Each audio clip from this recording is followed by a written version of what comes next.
Take your copy of the scriptures, find John 18. We've read the passage together. We're going to reference it regularly this morning. There are notes. There's an outline in the bulletin where you can track along. In our study of the Gospel of John that has taken many months, we've really come to the end of the end. And I don't mean the end of John's Gospel. I just mean the end of the story of John's Gospel. We've come all the way through the farewell discourse, which is several chapters, John 13 up through 17. Last week, Corey did a great job walking us through the events in the garden, the second garden, where Jesus was betrayed and arrested, and this morning we're considering Jesus on trial. It's a good place to just point out a statistic. I have an accounting degree, so when I can share numbers with you, I like to use the degree that I got in accounting. The Gospel of John contains 21 chapters. I know that John didn't write in chapters. I know that those came later, but there's 21 chapters. The final 9, 43%, detail the final 24 hours of Jesus' life. It's interesting that he devotes so much space in this gospel to one 24-hour period. He covers a lot of ground in the opening chapters, but then he just screeches to a halt and he's focusing on this last 24-hour period where Jesus was alive on the earth. And it's a literary technique that John uses to say, you need to pay attention to this. All of it's important, but you really got to pay attention to this because this is what it was all leading up to and what it was all building up to. And he doesn't just want us to know that Jesus died. He wants us to know who Jesus was and why it's significant that he died. That's what we're talking about this morning. There is a colorful cast of characters in this passage. We could chase a lot of different rabbits. We're going to try not to do that, but you need to understand, we need to understand who all of these people are if we're going to understand what John is telling us about Jesus. So we'll start with Annas. Annas was the Jewish high priest from AD 6 to 15. 5 of his sons later served as high priest, and then in addition to 5 sons, his son-in-law Caiaphas also served as high priest. High priest was sort of like president. You get the title once and you keep it for life even when you're not in office. You may think this sounds like a pious religious family, a bunch of priests. When you think about Annas and his family, just think about a mafia family, okay? That's what these guys were like in the worst sense of the term. They bought their way into power, and every now and then the Romans would sort of flex and say, you're out and you need to put someone else in, but it was always this same family, right? They were always greasing palms. They were always getting the next son or the next son-in-law in. And here in John 18, Annas is still the patriarch of this high priestly family, but it's now his son-in-law Caiaphas who is ruling. So they're both referred to as high priest, and you kind of have to sort out which one Jesus is talking to or which one John is talking about. Caiaphas had the title, Annas had the real power.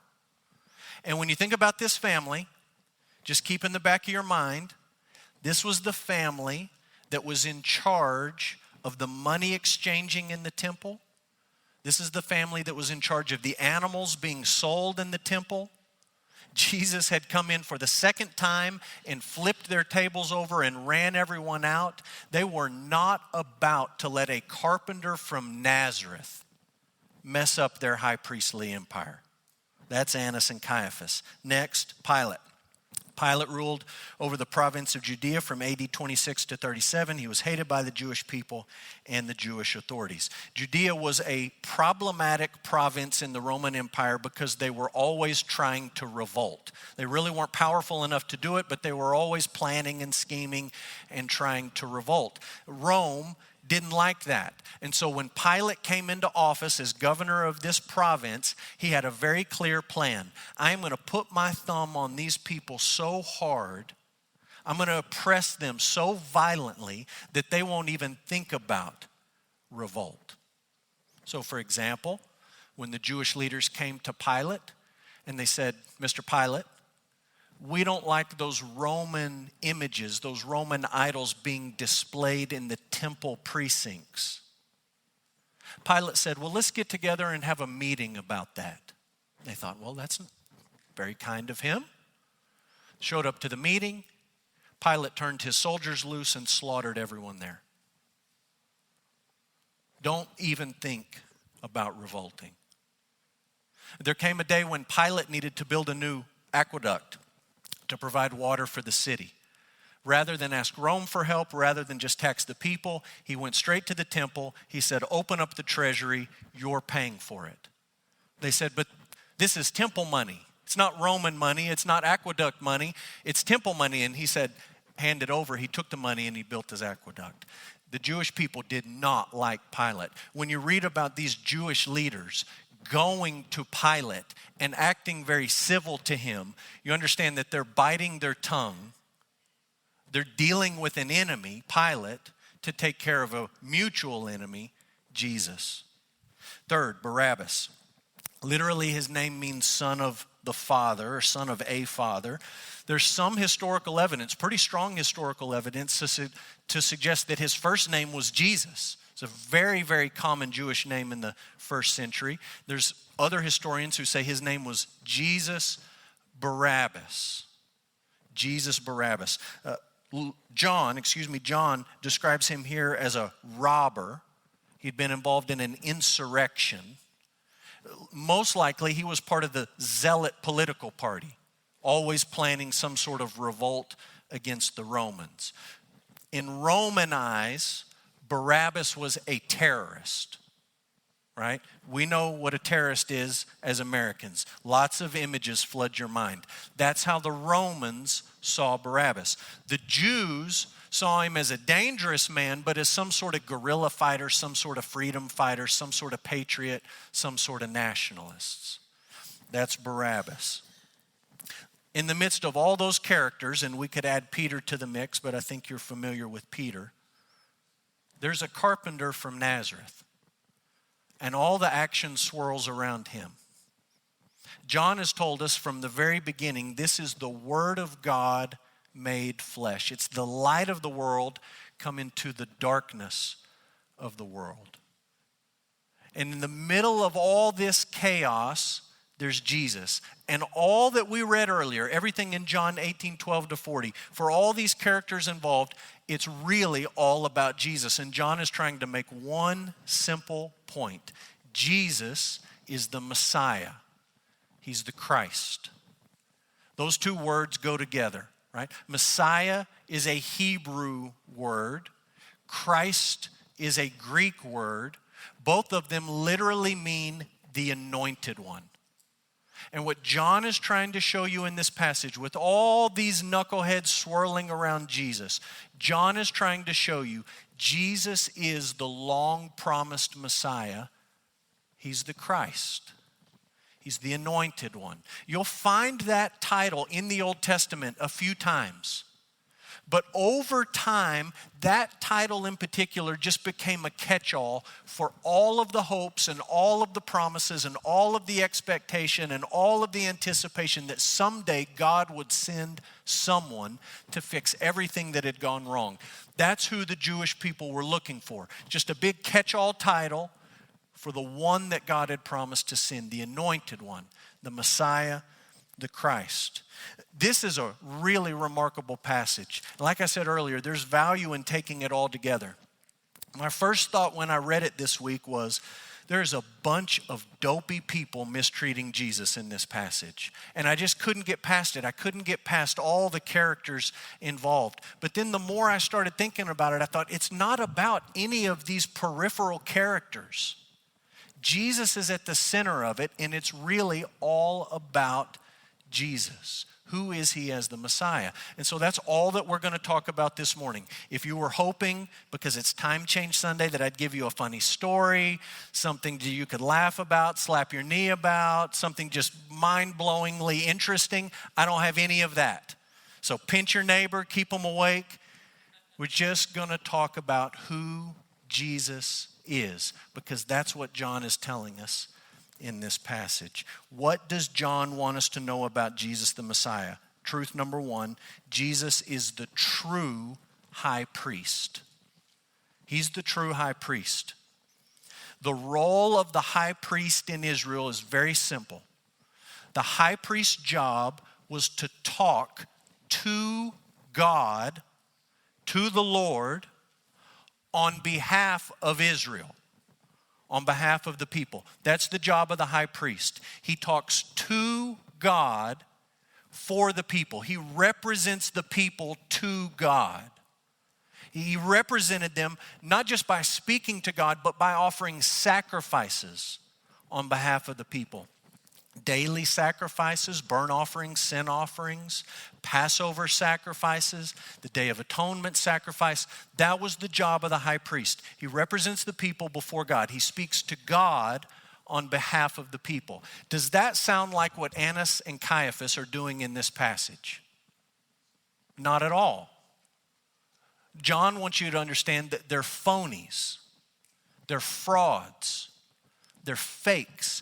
Look what Caiaphas had said. This is a callback to John 11. It's in verse 14. It was Caiaphas, the acting high priest, who had advised the Jews that it would be expedient that one man should die for the people. Back in John 11, months earlier, they had this big meeting and they said, look, we got to kill this guy.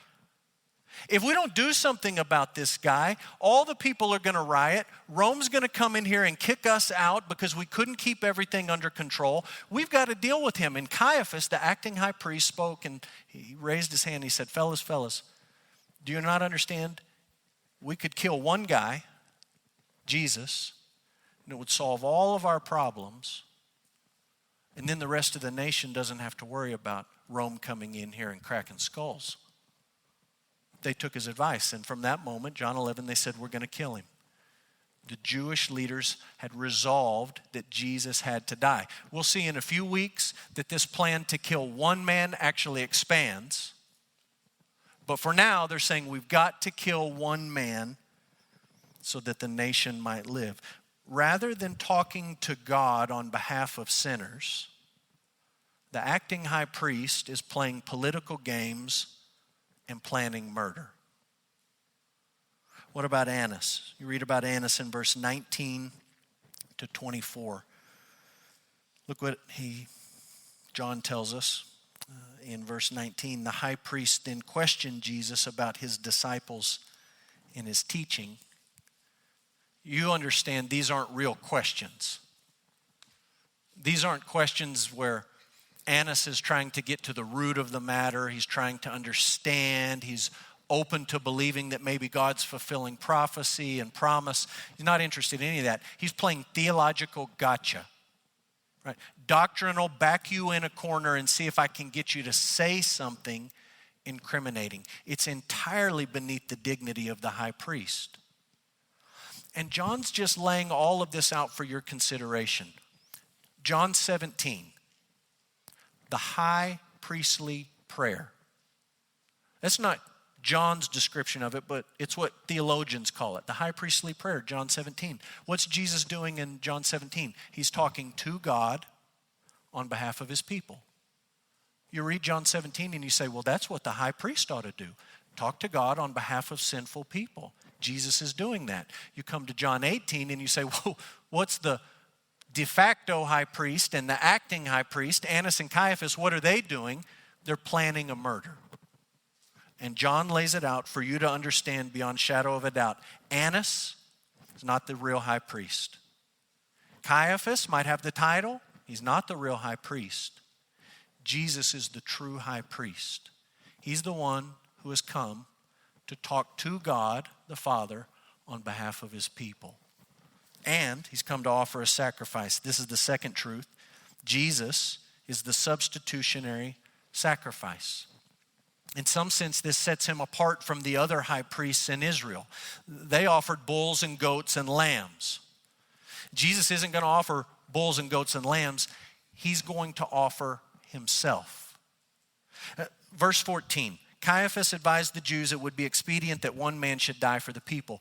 You go back and look at that in John 11 when he said it the first time. John gives you a little explanatory note and he says, by the way, when Caiaphas said that, he accidentally spoke a prophecy.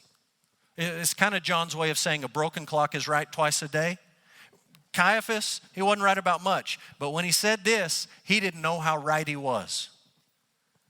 It was in fact the plan that one man would die for the people. And when you read that in John 11 and you read it in John 18, your mind says, wait a minute. I've heard something like that way back in John chapter 1. John the Baptist said this, "Behold, the Lamb of God who takes away the sin of the world." He didn't come to offer lambs. He was the Lamb. He didn't come to offer the blood of bulls and goats on the Day of Atonement. He came to offer himself as a substitutionary sacrifice. Look down, if you will, at verse 31 and 32. This is Pilate and the Jews. The Jews say, look, it's not lawful for us to put anyone to death. We need you to do it. You understand that if the Jews would have put Jesus to death, they would have likely stoned him. That's what they did to Stephen in Acts 7. That was the prescribed method of execution in the Old Testament law, stoning. They want Pilate to do it, and they know if Pilate does it, he's going to crucify him. Romans weren't going to stone him, they were going to crucify him. And John includes this detail to say, even the fact that they go to Pilate and they ask Pilate to put Jesus to death, which implies crucifixion, is a fulfillment of prophecy. It's a fulfillment of what Jesus himself said. If you look back in John chapter 3, Jesus said, as Moses lifted up the serpent in the wilderness, so must the Son of Man be lifted up. In John 12, verse 32, he said, when I am lifted up from the earth, I will draw all people to myself. John's telling you right here in John 18, the very fact that they go to Pilate and ask Jesus to be executed implies a crucifixion. It's a fulfillment of Jesus' own prophecy, his own prediction about how he would die. He would be lifted up. He's talking about the cross. We understand that it's on the cross where Jesus offers himself as a substitutionary sacrifice. And you say, what does that mean? I'm having trouble getting my arms wrapped around it. Well, there's a picture of it right here in this passage. And the picture is Barabbas. Barabbas is a condemned man. He's a dead man walking. He's on death row waiting for his day. And there's this custom every Passover where Pilate will, in trying to engender favor, release a prisoner. And he sets the choice before them and he says, you can have Jesus, the air quotes king in Pilate's mind, or you can have a violent, thieving insurrectionist. They choose Barabbas. And John describes that not just as an add-on detail, he's explaining to you what it means that Jesus is the substitutionary sacrifice. The true Son of God will die on the cross so that a convicted criminal can go free and be a son of the Father, Barabbas. That's what substitution looks like. It looks like Jesus taking your place. That's what happened on the cross. The great high priest offered himself as a sacrifice for sin. Thirdly, what does John want us to know about Jesus the Messiah? He wants us to know that Jesus is the true prophet. He's the true prophet. I told you the job of the high priest was to talk to God on behalf of the people. Flip that around if you want to think about the job of the prophet. The prophet in Israel talked to the people on behalf of God. You see the difference? High priest, I'm going to represent the people. I'm going to go talk to God on their behalf. The prophet does the opposite. Listens to God, then he goes to the people and he speaks for God to the people. John wants you to see that Jesus is the true prophet. Verse 19 to 24. Jesus is before Annas. Annas has all of these questions about his disciples and his teaching. It's the job of a prophet. It's to teach. Annas wants to question Jesus. And Jesus really doesn't have much to say to him. I said it openly. I said it repeatedly. I said it in your synagogues. I said it in the temple. Ask the people who heard me. So he sends him to Pilate. Verse 37 and verse 38. Pilate understands that Jesus is innocent. He's trying to protect a riot. And they get into this conversation about truth. About truth. You've read the previous chapters. So you remember that it was just a few hours earlier, John 14, when Jesus looked at his disciples and he said, fellas, I'm the way and the truth and the life. No one comes to the Father except through me. In claiming to be the truth from God, he's claiming to be the fulfillment of a prophecy in the book of Deuteronomy, chapter 18, verse 15. Moses said this to the people in Deuteronomy 18. We'll throw it up on the screen. The Lord your God will raise up for you a prophet like me from among you, from your brothers, and it's to him that you will listen. There would be a greater prophet, another prophet, one after Moses. Listen to him. And Jesus is saying to his disciples, that's me, I'm him. And he doesn't just make that claim to his disciples, he makes that claim to Pilate. Verse 37, Jesus said, you said that I'm a king. We'll circle back to that. But for this purpose I was born, and for this purpose I have come into the world, to bear witness to the truth. Everyone who is of the truth listens to my voice. We'll just hit time out right there and think about the day and the place where we live. We live in the West, 2021. We live in a time and a place and a culture that has no concept of truth. Period. We live amongst people who deny that there is even such a thing as truth. It makes for interesting times, right? I mean, it's hard to keep up with what's popular today or allowed today or not allowed today or unpopular tomorrow. You feel like you're swimming around just because there's no truth, right? The brightest minds and the greatest thinkers of our day tell us there is no absolute truth. It doesn't exist. The postmodern philosophers and the critical theorists, they look us in the eyeball and they say, truth? Truth is a tool that powerful people use to oppress weak people. That's all it is. It's a game. People in power use, air quotes, truth to hold other people down and to oppress them. Everyone in life, everyone from Disney to Instagram, to as recently as this week, Oprah Winfrey says to you, you need to find your truth, discover your truth, embrace your truth, and live your truth, whatever that might be. They don't give you any standard for that. They just send you on this journey to discover it for yourself and then embrace it and live it out. And then they say to all the rest of us, you have to not only accept it, but applaud it. Do you understand how revolutionary Jesus is? You understand how much trouble this is going to get you in if you believe it in 2021? Jesus said, I came into this world to bear witness to the truth.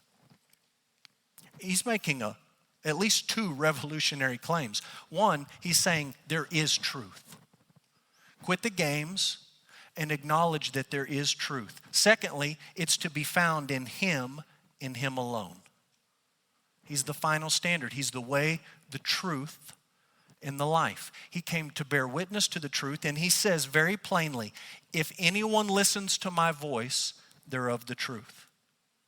By implication, if you don't listen to his voice, you're not of the truth. And that will make you very unpopular in 2021.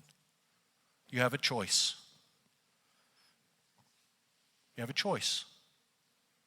You can side with the brilliant minds and the mob on social media and what you're told by the entertainment industry, and you can say, okay, there is no truth.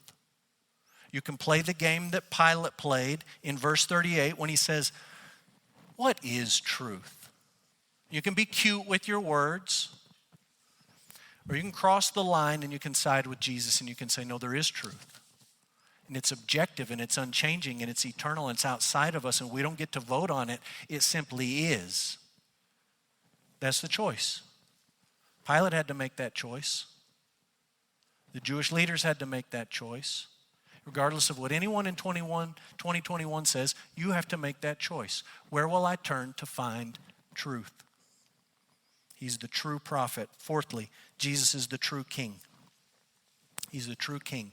I want you to look at this discussion between Jesus and Pilate, verse 33 to 37. You understand, Pilate could not care less about the charges of blasphemy. He doesn't care about that. He's not interested in that. The other gospel writers tell us that they accused Jesus of he was going to tear down the temple. Pilate doesn't care about these Jewish debates and squabbles. He doesn't care. Pilate cares about his job, cares about Pilate. And to care about Pilate and Pilate's job, he's got to care about Caesar and Caesar's job. And Caesar's the king. And so he cares about rival kings. And so as Pilate is talking to Jesus, all he wants to know is, Jesus, are you a king, yes or no? And it's a loaded question. Jesus knows that if he just comes out and says yes, then he's sort of put on the record as trying to one-up Caesar in some sort of earthly competition of kingdoms. And so Pilate says, are you a king? And Jesus says, look, I have a kingdom. It's just not of this world. If my kingdom were of this world, then we would have been fighting by now. But we're not fighting by now because my kingdom is not of this world. And Pilate just wants an answer. Verse 37, there's all this back and forth. Pilate says, so you are a king? Yes or no? And Jesus uses a sort of a Hebrew idiom, a Hebrew way of saying, you got that right. You better believe it. You said it. You said that I'm a king. Yes, I'm a king. He claims to be a king. The crowds just a few days earlier had said it as he entered Jerusalem. You read it in John 12. They took branches of palm trees. They went out to meet him. They were crying, Hosanna, blessed is he who comes in the name of the Lord, even the King of Israel. Pilate himself, really trying to jab the Jews one last time in the whole process, will hang a sign above Jesus' head that actually says something true. He's the King of the Jews. It was written in Hebrew, Greek, Aramaic for the world to read. There it was. He's the King of the Jews. And the Bible makes it very clear that in the end, every knee will bow before Jesus and every tongue will confess that he's Lord. He is the King of kings. John doesn't want you to figure that out on the last day. He wants you to figure it out now. And he's telling you this story so that you understand, yes, he is the true king. One last truth. He's the great I am. He's the great I am. I want you to think about the parts of this passage that involve Peter. It's broken up into two sections. It's not all placed in one lump, but it's split up. Peter denying Jesus. John's writing is brilliant here. Corey did such a great job last week walking us through the garden and Jesus' declaration in the garden. And if you don't understand what happened at the first part of John 18 with Jesus in the garden, you can't understand what's happening with Peter here. Peter is on trial just like Jesus is on trial. Both of these men are on trial. Jesus is on trial before the Roman governor and the official high priest and the real acting high priest. Peter's on trial before a servant girl who opens and closes the door for the high priest at his house. Jesus is on trial, and in the first part of John 18, Jesus looks at his opponents and twice he says, I am. I am. He says it back in John 18, verse 5. They answered him, we're looking for Jesus of Nazareth. And Jesus said to them, I am he. Literally, as Corey pointed out last week, I am. Verse 6, when Jesus said to them, I am, they drew back and they fell to the ground. John tells you twice that he's the I am. What does he tell you about Peter here? I know he denies him 3 times, but twice he gives Peter's words, and his words are, I am not. I am not. It's a brilliant literary technique comparing and contrasting these two men, both on trial. Jesus the I am, Peter the not. He wants you to see the truth about Jesus. This really isn't about Peter. I read multiple commentaries this week that tried to give Peter a golf clap. Not a full-on standing ovation, but a golf clap, right? Nice job for at least following this far. Everyone else ran for the hills. Peter at least made it this far, and there's a little bit of applause for Peter. But I think when you read it in context, John intends no applause for Peter. There is a sense in which Peter is still sort of trailing along, but what Peter's trying to do is set the terms of discipleship. I'll follow Jesus up to a point, and as long as I can control what it looks like to follow Jesus. And in this moment, what it looks like for Peter to follow Jesus is to say, I'm not one of his disciples. I'm not one of the men who follow Jesus. He's trying to set the terms of discipleship, and Jesus is the only one that gets to do that. No applause for Peter. Only a recognition that Jesus is the I am. What do we do with all of that? All of these truths about Jesus. I'm going to tell you my first impulse this week was two thoughts. One was to feel sorry for Jesus, and then secondly to say I need to be more brave and courageous for Jesus. But John didn't write this story to elicit pity, and he did not write this story to elicit bravery. That was my first impulse. Man, I feel sorry for Jesus. All these guys are really bad dudes, and they're mistreating him. I feel sorry for Jesus. Never does the Bible ask you to feel sorry for Jesus. Never. He's in complete control of everything that is happening. His own words are being fulfilled in real time. He's not asking for pity. And it's not even an encouragement for you and I to be more brave and more bold and stand up and stand out for Jesus. This story's not about Peter. This story's about Jesus. The gospel message, the summary of this book is first and foremost not about you and me or Peter or any of the other disciples. It's about God and who he is and what he's done to save us as sinners. If there's anyone in the passage that you want to identify with, in any way you want to identify with someone in this passage, what you ought to say is, I'm a lot like Annas and Caiaphas. They had this little earthly kingdom they had set up, and they were clinging to it tightly, and they didn't want anyone to threaten it. That's a lot like me. I may not be the high priest of Israel, but I've got my own little thing, and I'm prone to cling to it really tightly. If I'm like anyone in this passage, I'm like Pilate. When it comes down and I'm uncomfortable and my life and livelihood and job's on the line, I might want to play fast and loose with the truth and say, well, really, what is truth? If I'm like anybody in this passage, maybe I'm like Peter, just flat out denying with my words or my actions that I'm a disciple of Jesus. If you want to identify with anyone in this passage, why don't we all pick Barabbas and say we're all condemned before God Almighty? We're all dead men and women walking, deserving of damnation. This is not written to make you feel sorry for Jesus. And it's not really even written to make you bold and courageous for Jesus. John wrote this story to elicit faith. Faith. That's the point of the whole gospel. We've seen it week in and week out. John says, I have written these things so that you might believe that Jesus is the Christ, the Son of God, and that by believing you might have life in his name. The big takeaway for all of us this morning is to walk away from this passage, all of the chaos, all of the knuckleheads, all of the scoundrels, all of the injustice, and not to focus on any of that mess, but to focus on Jesus and to believe. To believe. He's the true high priest.